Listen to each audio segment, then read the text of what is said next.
नमो नमः। मम नाम तीर्था जाकड़। अहं KG2 कक्षां पठामि। सुभाषितानि सादर्यामि।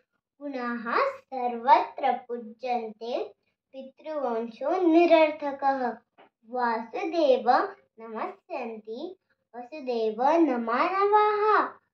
वैद्यराज नमस्तुभ्यं। यमराज सहोदर। यमस्तु हरति प्राणान् वैद्यो प्राणान् धनानि च। दक्षिणे लक्ष्मणो यस्य वामे तु जनकात्मजा।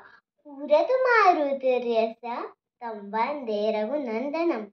प्रियवाक्यप्रदानेन सर्वे तुष्यन्ति मानवाः।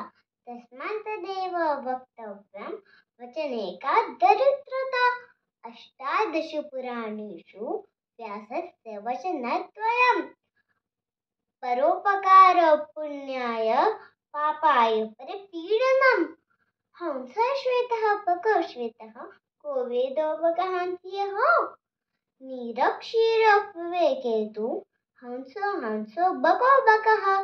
धन्यवादः। जयतु संस्कृतं जयतु भारतम्।